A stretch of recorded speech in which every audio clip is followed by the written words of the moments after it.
Hi ಎಲ್ರಿಗೂ ನಮಸ್ಕಾರ. Universal ಚಾನಲ್ಗೆ ನಿಮ್ಮೆಲ್ರಿಗೂ ಸ್ವಾಗತ. ಸಾರಿ ಗೈಸ್, ನಾನು 2 ಡೇಸಿಂದ ಯಾವುದೇ ರೀತಿ ಅಪ್ಡೇಟ್ ಕೊಡ್ತಿರಲಿಲ್ಲ, ಯಾಕಂದ್ರೆ ನನಗೆ ಹುಷಾರಿರಲಿಲ್ಲ. ಸೊ ಅದಕ್ಕೋಸ್ಕರ ಇನ್ಮೇಲೆ ಡೈಲಿ ಅಪ್ಡೇಟ್ ಕೊಡ್ತಾ ಇರ್ತೀನಿ.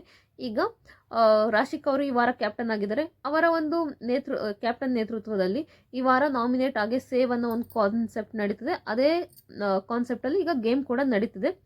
ಈಗ ಏನಂದರೆ, ಈಗ ಒಬ್ರನ್ನ ಸೇವ್ ಮಾಡೋದು, ಒಬ್ರನ್ನ ನಾಮಿನೇಟ್ ಮಾಡೋದು, ಅವರಿಬ್ರಿಗೂ ಒಂದು ಜೋಡಿಗಳನ್ನ ಇವ್ರು ಅಂದರೆ ಅವರಿಬ್ರು ಪರವಾಗಿ ಯಾರು ಆಡ್ತಾರೋ ಅವ್ರನ್ನ ಇವ್ರ ಒಳಗಡೆ ಇರೋ ರಕ್ಷಿತಾ ಆಗಿ ಧ್ರುವಂತ್ ಅವರು ಅವ್ರಿಗೆ ಯಾರು ಸರಿ ಒಂಥರ ಅವ್ರ ಟೀಮ್ಗೆ ಅನ್ನೋರನ್ನ ಇವ್ರ ಟೀಮ್ ಕಟ್ಕೊಡ್ಬೇಕಾಗುತ್ತೆ. ಅದೇ ರೀತಿ ರಕ್ಷಿತಾ ಆಗಿ ಧ್ರುವಂತ್ ಅವ್ರು ಚೆನ್ನಾಗಿ ಕಟ್ಕೊಟ್ಟಿದ್ದಾರೆ ಕೂಡ ಟೀಮು. ಬಟ್ ಎರಡನೇ ಟಾಸ್ಕ್ ಅಂತ ಬಂದಾಗ ಕಾವ್ಯನ ರಾಶಿಕ್ ಅವ್ರು ಸೇವ್ ಮಾಡ್ತಾರೆ, ಅದೇ ರೀತಿ ಮಾಳೂರ್ನ ನಾಮಿನೇಟ್ ಮಾಡ್ತಾರೆ. ಬಟ್ ಇಲ್ಲಿ ಏನಾಗುತ್ತೆ ಅಂದರೆ, ಇಲ್ಲಿ ರಕ್ಷಿತಾ ಮತ್ತು ಧ್ರುವಂತ್ ಅವ್ರಿಗೆ ಕಾವ್ಯ ಅವರು ಸೇವ್ ಮಾಡಬಾರ್ದಾಗಿತ್ತು ರಾಶಿಕ್ ಅವರು ಅಂತ ಇರುತ್ತೆ. ಯಾಕಂದರೆ ಮಾಳೂರ್ಗಿಂತ ಇವಳೇನು ಅಷ್ಟೊಂದು ಸ್ಟ್ರಾಂಗ್ ಇಲ್ಲ. ಟಾಸ್ಕಲ್ಲಿರ್ಬೋದು, ವ್ಯಕ್ತಿತ್ವದಲ್ಲಿರ್ಬೋದು, ಪ್ರತಿಯೊಂದು ಮನೆ ಕೆಲಸದಲ್ಲಿರ್ಬೋದು, ಪ್ರತಿಯೊಂದರಲ್ಲೂ ಮಾಳು ಇವಳಿಗಿಂತ ಜಾಸ್ತಿ ಮೇಲಿದ್ದಾರೆ ಅನ್ನೋ ರೀತಿ ಇವರಿಬ್ರದ್ದು ಒಂದು ಥಾಟ್ ಇರುತ್ತೆ. ಬಟ್ ರಾಶಿಕಾ ಆಲ್ರೆಡಿ ಕಾವ್ಯನ ಸೇವ್ ಮಾಡಿರ್ತಾರೆ. ಇಲ್ಲಿ ಏನಿರುತ್ತೆ ರಕ್ಷಿತನ ಥಾಟ್ ಅಂದರೆ, ಕಾವ್ಯನ ಹೆಂಗಾರ ಮಾಡಿ ಈಗ ಗೇಮಲ್ಲಿ ಸೋಲ್ಸ್ಬಿಟ್ಟು ನಾಮಿನೇಟ್ ಮಾಡಬೇಕು ಅನ್ನೋದೊಂದು ಇರುತ್ತೆ. ಕ್ಯಾಪ್ಟನ್ಸಿ ಟಾಸ್ಕ್ ಕೂಡ ಆಯ್ಕೆ ಆಗಬಾರ್ದು ಅಂತ. ಈಗ ಏನು ಮಾಡಿದ್ದಾಳೆ ಅಂದರೆ, ಅವಳಿಗೆ ವೀಕ್ ಟೀಮ್ ಕಟ್ಟಬೇಕು ಅಂದರೆ ರಕ್ಷಿತನ ಥಾಟು. ಅಂದರೆ ಧ್ರುವಂತ್ ಥಾಟ್ ಆ ಥರ ಇಲ್ಲ. ಅವ್ರಿಗೆ ಎಲ್ಲರಿಗೂ ಇಬ್ರಿಗೂ ಸಮ ಅನ್ನೋ ರೀತಿ ಟೀಮ್ ಕಟ್ಟಬೇಕು ಅನ್ನೋದು ಧ್ರುವಂತ್ ಇದೆ. ಬಟ್ ರಕ್ಷಿತಾದಾಗಿಲ್ಲ. ಹೆಂಗಾರ ಮಾಡಿ ಇವಳ ಸೋಲಿಸ್ಲೇಬೇಕು ಅನ್ನೋ ಒಂದು ಮೆಂಟಾಲಿಟಿ ಬಂದ್ಬಿಟ್ಟಿದೆ. ಈಗ ಧ್ರುವಂತ್ ಅವರು ಒಂದು ರೀತಿ ರಕ್ಷಿತನ ಮನಸ್ಸಲ್ಲಿರೋದೆಲ್ಲ ಆಚೆ ತರ್ತಿದ್ದಾರೆ ಗೇಮ್ ಮೂಲಕ ಅಂತ ನನಗೂ ಅನ್ನಿಸ್ತದೆ.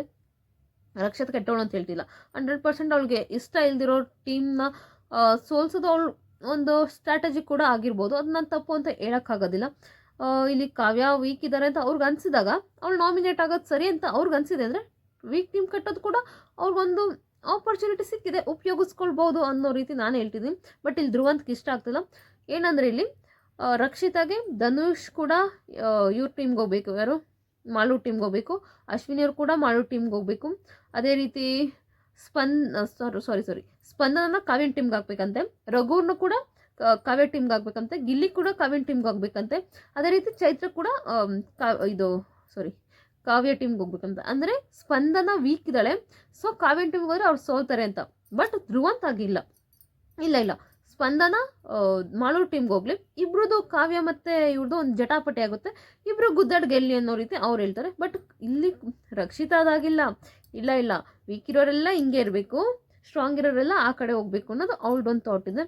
ಬಟ್ ಇಲ್ಲಿ ನನ್ನ ಪ್ರಕಾರ ಇಲ್ಲಿ ಧ್ರುವಂತ್ ಅವ್ರ ನಿರ್ಧಾರ ಸರಿ ಇದೆ ಅಂತ ನನಗನ್ಸುತ್ತೆ. ಯಾಕಂದರೆ ಎಲ್ಲ ಕಡೆಗೂ ಸರಿ ಇರಬೇಕು. ಈಗ ಮಾಳೂರು ಟೀಮ್ಗೆ ಆಲ್ರೆಡಿ ಸ್ಪಂದನ ಫಿಕ್ಸ್ ಮಾಡಿದ್ದಾರೆ. ಈಗ ಹೇಳ್ತಿದ್ದಾರಲ್ಲ, ಧ್ರುವಂತ್ ಅವ್ರು ಹೇಳ್ತಾರೆ, ನೀನು ಹಿಂಗೆ ಆಡ್ತೀರಿ, ನಿನ್ನ ವ್ಯಕ್ತಿತ್ವ ಆಚೆ ಬರುತ್ತೆ ನೋಡಿ, ಇಲ್ಲಿ ಗೊತ್ತಾಗ್ತದೆ ನಿನಗೆ ನಿನ್ನ ವ್ಯಕ್ತಿತ್ವ ಏನು ಅಂತ. ಇಬ್ಬರು ಒಂದೇ ಲೆವೆಲ್ಗಿದ್ರೆ ಎರಡು ಟೀಮ್ ಕೂಡ ಗುದ್ದಾಡ್ ಹೆಂಗೋ ಅವ್ರು ಆಟ ಆಡ್ತಾರೆ. ನೀನೆಲ್ಲ ವೀಕ್ ಇರೋನೆಲ್ಲ ಒಂದೇ ಟೀಮ್ಗೆ ಹಾಕಿ, ಸ್ಟ್ರಾಂಗ್ ಇರೋನೆಲ್ಲ ಒಂದೇ ಟೀಮ್ಗೆ ಹಾಕಿದ್ರೆ ಎಲ್ಲಿ ಇದು ಸಿಗುತ್ತೆ, ಅಲ್ಲೇ ಗೊತ್ತಾಗ್ಬಿಡುತ್ತೆ ಇವ್ರು ಪಕ್ಕ ಸೋಲ್ತಾರೆ ಅಂತ ಅನ್ನೋ ರೀತಿ ಹೇಳ್ತಾರೆ. ಬಟ್ ಇಲ್ಲಿ ಅವಾಗ ಇವಳಿಗೆ ರಕ್ಷಿತಾ ಕೂಡ ಡೌಟ್ ಬರುತ್ತೆ, ಓಹೋ ನಾನೆಲ್ಲೋ ಕೆಟ್ಟವಳಾಗಿ ಬ್ಲೇಮ್ ಆಗ್ತಿದ್ದೀನಿ ಅನ್ನೋ ರೀತಿ. ಆಯಿತು, ನಿನ್ನಿಷ್ಟ, ಏನಾರ ಮಾಡ್ಕೊಳ್ಳಿ ಅನ್ನೋ ರೀತಿ ಹೇಳ್ತಾಳೆ. ಸೊ ಈಗ ಕಾವ್ಯ ಟೀಮ್ಗೆ ರಘು, ಗಿಲ್ಲಿ, ಚೈತ್ರ, ಅದೇ ರೀತಿ ಕಾವ್ಯ, ಒಟ್ಟು 4 ಜನ ಆಡ್ತಾರೆ. ಅಲ್ಲಿ ಅಶ್ವಿನಿ, ಮಾಳು,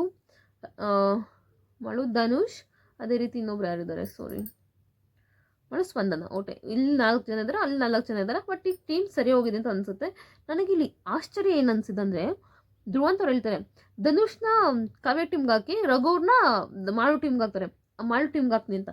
ಬಟ್ ಆಗ ರಕ್ಷಿತಾ ರಿಯಾಕ್ಷನ್ ಟೋಟಲಿ ಡಿಫ್ರೆಂಟ್. ಬೇಡ ಬೇಡ ಬೇಡ ಬೇಡ ಅಂತ. ಯಾಕಂದರೆ ಅವಳಿಗೆ ರಘು ಸರ್ ಕೂಡ ವೀಕ್ ಥರ ಕಾಣಿಸ್ತಿದ್ದಾರೆ. ಅಂದರೆ ಅವಳ ಜೊತೆ ಇಷ್ಟು ದಿನ ರಘು ಸರ್ ಇದ್ದಿದ್ದಿಲ್ಲ, ಅಂದರೆ ಡಮ್ಮಿನ ರಘು ಸರ್ ಅಂತ ಆ ಥರ ಎಲ್ಲ ಅಂದ್ಕೊಂಡಿದ್ದಿಲ್ಲ. ಸುಮ್ಮನೆ ಒಂದು ಇದಕ್ಕೋಸ್ಕರ ಅಷ್ಟೇನಾ. ಪಾಪ ಅವ್ರು ಅಲ್ಲಿ ಅಯ್ಯೋ ನನ್ನ ರಕ್ಷಿತನ ಕಂಡ್ರೆ ಆ ಬಾಂಡಿಂಗು, ನನ್ನ ತಂಗಿ ಬಾಂಡಿಂಗ್ ಆ ಥರ ಎಲ್ಲ ಅಂದ್ಕೊಂಡಿದ್ದಾರೆ. ಬಟ್ ಇವಳು ಒಳ್ಳೊಳಗೆ ಈ ಥರ ಸಂಚು ಮಾಡ್ತಿದ್ದಾಳೆ. ಅಂದರೆ ರಘು ಸರ್ನ ಇವಳು ತುಂಬ ವೀಕ್ ಅಂತ ಅಂದ್ಕೊಬಿಟ್ಟಿದ್ದಾಳೆ ಅಂತ ನನಗನ್ನಿಸ್ತದೆ. ಬಟ್ ಇಲ್ಲಿ ಆ ಟಾಸ್ಕಲ್ಲಿ ನಿಜವಾಗ್ಲೂ, ಆ ಬಲೂನ್ ಟಾಸ್ಕಲ್ಲಿ ನಿಜವಾಗ್ಲೂ ಗೆದ್ದಿದ್ದು ಕಾವ್ಯ ಟೀಮ್. ರಘು ಸರ್ ಒಂದು ಗೇಮ್ ಇದೆಯಾ, ಸ್ಟ್ರಾಟಜಿ ಇದೆಯಲ್ಲ, ಸಖತ್ತಾಗಿತ್ತು. ಹಿಂಗೆ ಮಾಡಿ ಅಂದರೆ ಅದು ಏನು ಮಾಡ್ತಾರೆ, 4-5 ಬಲೂನ್ ಇಟ್ಟಿರ್ತಾರೆ ಒಂದೊಂದು ಬಾಕ್ಸಲ್ಲಿ. ಇವ್ರಿಗೆಲ್ಲ ಒಂದು ಪಿನ್ ಕೊಟ್ಟಿರ್ತಾರೆ. ಪಿನ್ನಲ್ಲಿ ಎಲ್ಲರೂ 4 ಜನ 4 ಭಾಗ ಅಂದರೆ 4 ಜನನು ಅದರಿಂದ ಸೂಜಿಯಿಂದ ದಾರ ಇಟ್ಟಿರ್ತಾರೆ. ಸೊ ಆ ಕಡೆ ಈ ಕಡೆ ಆಗಬಾರ್ದು. ಸೂಜಿನ ಸ್ಟ್ರೈಟ್ ಅಲ್ಲೊಂದು ಹೋಲ್ ಕೊಟ್ಟಿರ್ತಾರೆ, ಅದು ಹೋಲ್ ಒಳಗಡೆ ಹಾಕ್ಬಿಟ್ಟು ಬಲೂನ ಹೊಡಿಬೇಕು. ಸೊ 4 ಜನ ಹಿಂಗೆ ಇಟ್ಕೊಂಡು ಒಬ್ರದ್ದು ಹಿಂಗೊಂಚೂರು ಹೋದ್ರೆ ಆ ಕಡೆ ಈ ಕಡೆ ಆಗ್ಬಿಡುತ್ತೆ. ಸೊ 4 ಜನ ಸ್ಟ್ರೈಟ್ ತಂದು ರಘು ಸರ್ ಅಷ್ಟೇ ನೀಟಾಗಿ ಅವ್ರಿಗೆಲ್ಲ ಗೈಡ್ ಮಾಡಿದ್ರು. ಎಲ್ಲರೂ ಹಂಗೋ ಹಿಂಗೋ ಮಾಡಿ 5 ಬಲೂನ್ ಕೂಡ ಹೊಡೆದಾಕಿದ್ದಾರೆ. ತುಂಬ ಚೆನ್ನಾಗಿ ಅದ್ಭುತವಾಗಿ ಆಟ ಆಡಿದ್ದಾರೆ. ಕಾವ್ಯ ಟೀಮ್ ಗೆದ್ದಿದೆ. ಕಾವ್ಯ ಸೇವ್ ಕೂಡ ಆಗಿದ್ದಾಳೆ, ಕ್ಯಾಪ್ಟನ್ಸಿ ಟಾಸ್ಕ್ ಕೂಡ ಆಯ್ಕೆ ಆಗಿದ್ದಾಳೆ. ಬಟ್ ಇಲ್ಲಿ ಅಶ್ವಿನಿ ಅವ್ರನ್ನ ಅಶ್ವಿನಿ ಅವ್ರ ಮೇಲೆ ಬ್ಲೇಮ್ ಮಾಡ್ತಾರೆ. ಯಾಕಂದರೆ ಮಾಳು ನಾಮಿನೇಟ್ ಆಗೋದ ಕಾರಣ ಅಶ್ವಿನಿ ಅವರೇ ಅಂತ. ಬಟ್ ಎಲ್ಲರೂ ಹೇಳ್ತಿದ್ರು, ಮೇಡಮ್ ನೀವು ಸ್ವಲ್ಪ ಹೇಳ್ಕೊಳ್ಳಿ ಹಿಂದಕ್ಕೆ ಹೇಳ್ಕೊಳ್ಳಿ, ಆ ಪಿನ್ ಒಳಗಡೆ ಬೀಳ್ತಾ ಇಲ್ಲ ಅಂತ. ಬಟ್ ಅದು ಯಾರೂ ಅಶ್ವಿನಿ ಮೇಡಮ್ ಅವರು ಪಾಪ ಎಷ್ಟೊಂದಲ್ಲ ತುಂಬ ವೆಯ್ಟ್ ಇದೆ ಕೂಡ ದಾರ. ಅವರು ಎಳ್ದು ಸಾಕಾಯ್ತು. ಅವ್ರು ಬೇಕು ಅಂತ ಮಾಡಿದ್ರು ಅಥವಾ ಅವ್ರು ನಾಮಿನೇಟ್ ಆಗಲಿ ಅಂತಲೇ ಬಿಟ್ಟರು ಏನೋ ಗೊತ್ತಿಲ್ಲ. ಬಟ್ ಅವ್ರ ಪ್ರಯತ್ನ ಅವ್ರು ಮಾಡಿದ್ದಾರೆ. ಬಟ್ ಬ್ಲೇಮ್ ಎಲ್ಲ ಈಗ ಅಶ್ವಿನಿ ಅವ್ರ ಮೇಲೆ ಹಾಕ್ತಿದ್ದಾರೆ, ಇವರಿಂದನೇ ಆಟ ಸೋತಿದ್ದು ನಾವು ಅಂತ. ನಿಮಗೆ ಅನಿಸುತ್ತೆ ಗೈಸ್, ಕಾವ್ಯ ಟೀಮ್ ಗೆದ್ದಿದ್ದು ಖುಷಿ ಆಯಿತಾ? ಗಿಲ್ಲಿ ಅಂತೂ ಫುಲ್ ಖುಷಿಯಾಗಿದ್ರು. ನೋಡ್ದಾ, ನಾನು ಬಂದ್ಕಿನಿ ನನ್ನ ಕ್ಯಾಪ್ಟನ್ಸಿ ಟಾಸ್ಕಿಗೆ ಆಯ್ಕೆ ಮಾಡಿದೆ ನೋಡಿ, ನಾನು ಇಂಥ ಫಿಸಿಕಲ್ ಮೆಂಟಲ್ ಟಾಸ್ಕ್ ಎಷ್ಟು ಚೆನ್ನಾಗಿ ಆಡಿದ್ನಿ ಅಂತ ಎಲ್ಲ ಹೇಳ್ತಾಯಿದ್ರು. ಕಾವ್ಯ ಅವರೆಲ್ಲ ಏನು ಟಾಸ್ಕ್ ಆಡ್ಬಿಟ್ಟಿದ್ದೆ, ಹೋದ್ವಾರ ಎಲ್ಲ ಕ್ಯಾಪ್ಟನ್ಸಿ ಟಾಸ್ಕ್ ಸೋತಿದ್ಯಾ, ಅದೊಂಥರ ಫನ್ ಗೇಮ್, ಅದು ಆ ಥರ ಕೊಡಬಾರ್ದು, ಈ ಥರ ಕೊಡಬೇಕು, ಮೆಂಟಲ್ ಗೇಮ್ ಕೊಡಬೇಕಂದ್ರೆ ಸ್ವಲ್ಪ ಈ ಥರ ಗೇಮ್ ಕೊಡಬೇಕು, ಚೆನ್ನಾಗಿರುತ್ತೆ ಆಡೋದಕ್ಕೆ ಅಂತ ಹೇಳ್ತಿದ್ರು. ತುಂಬ ಚೆನ್ನಾಗಿ ನಡೀತಿದೆ. ನಿಮ್ಗೇನು ಅನಿಸುತ್ತೆ, ಯಾರು ಸರಿ ಯಾರು ತಪ್ಪು? ರಕ್ಷಿತಾ ನಿಜವಾಗ್ಲೂ ಮುಗ್ಧೆನಾ ಅಥವಾ ಮುಗ್ಧ ಥರ ನಾಟಕ ಮಾಡ್ತಿದ್ದಲ್ಲ? ಅಂದರೆ ನೀವೇ ಯೋಚನೆ ಮಾಡಿ. ನಾನು ತಪ್ಪು ಅಂತ ಹೇಳ್ತಿದ್ದಾಳು, 100% ಒಂದು ಸೈಡ್ ಮುಗ್ಧ ಇದ್ದಾಳೆ. ಬಟ್ ಅವಳು ತುಂಬ ಇಂಟೆಲಿಜೆಂಟ್ ಕೂಡ ಇದ್ದಾಳೆ. ರಘು ಸರ್ನ ಅವ್ಳು ವೀಕ್ ಅಂತ ತಿಳ್ಕೊಂಡಿದ್ರಲ್ಲ, ನಂಗೆ ಅಲ್ಲೇ ಡೌಟ್ ಬಂತು, ಇವಳು ತುಂಬ ಡಬಲ್ ಗೇಮ್ ಮಾಡ್ತಿದ್ದಾಳೆ ಅಂತ. ರಘು ಸರ್ನ ಮಾಲು ಟೀಮ್ಗೆ ಹಾಕೋಣಕ್ಕೆ ಬೇಡ ಅಂತ ಅಂದರು. ಸೊ ಧನುಷ್ ರಘು ಸರ್ಗಿಂತ ಸ್ಟ್ರಾಂಗ್ ಇದ್ದಾನೆ ಅಂತ ಅವಳು ಆಲ್ರೆಡಿ ಫಿಕ್ಸ್ ಆಗಿಬಿಟ್ಟಿದ್ದಾಳೆ. ಏನೋ ಗೊತ್ತಿಲ್ಲ ಗೈಸ್, ಯಾರ್ಯಾರ ಆಟ ಹೇಗಿದೆಯೋ ನನಗಂತೂ ಗೊತ್ತಿಲ್ಲ. ಬಟ್ ತುಂಬ ಎಲ್ಲರೂ ಚೆನ್ನಾಗಿ ಆಡ್ತಿದ್ದಾರೆ. ನಿನ್ನೆ ಚೈತ್ರ ಮತ್ತು ರಜತ್ ಟಾಸ್ಕ್ ಹೇಗಿತ್ತು ಅಂತ ಆಗಿ ಕಮೆಂಟ್ ಬಾಕ್ಸಲ್ಲಿ ಕಮೆಂಟ್ ಮಾಡಿ. ನನಗೇನೋ ಎಲ್ಲೋ ಒಂದು ಕಡೆ ಮೋಸ ಆಯಿತು ಫಸ್ಟ್ ರೌಂಡಲ್ಲಿ ಅಂತ ನನಗನ್ನಿಸ್ತು. ಫಸ್ಟ್ ರೌಂಡಲ್ಲಿ 100% ರಜತ್ ಮತ್ತು ಚೈತ್ರ ಗೆಲ್ತಿದ್ರು. ಯಾಕಂದರೆ ಅವ್ರಿಗೆ ಸ್ಟೆಪ್ ಬೈ ಸ್ಟೆಪ್ ಇದನ್ನ ಇಟ್ಟಿದ್ರು, ಅವರು ಸ್ಟೆಪ್ ಬೈ ಸ್ಟೆಪ್ ಇರಲಿಲ್ಲ. ಸೊ ಹಾಗಾಗಿ ನನ್ನ ಪ್ರಕಾರ ರಜತ್ ಹಾಗೂ ಚೈತ್ರ ಗೆಲ್ತಾರೆ ಅಂತಲೇ ಮೋಸ್ಟ್ಲಿ ಆ ಡೆಸ್ಕ್ ತಂದು ಆ ಕಡೆ ಹಾಕೋದ್ಲು ಅಂತ ನನಗನ್ನಿಸ್ತು. ರಾಶಿಕಾ ಎಲ್ಲರೂ ಚೆನ್ನಾಗಿ ಆಡೋರು. 2ನೇ ಟಾಸ್ಕಲ್ಲಿ ಇಬ್ಬರು ಚೆನ್ನಾಗಿ ಆಡಿದ್ರು.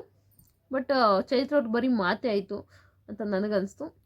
ನಿಮಗೆ ಅನಿಸ್ತು ದಯವಿಟ್ಟು ಕಮೆಂಟ್ ಬಾಕ್ಸಲ್ಲಿ ಕಮೆಂಟ್ ಮಾಡಿ. ಪೂರ್ತಿ ವಿಡಿಯೋ ನೋಡೋದಕ್ಕಾಗಿ ಧನ್ಯವಾದಗಳು. Thank you so much.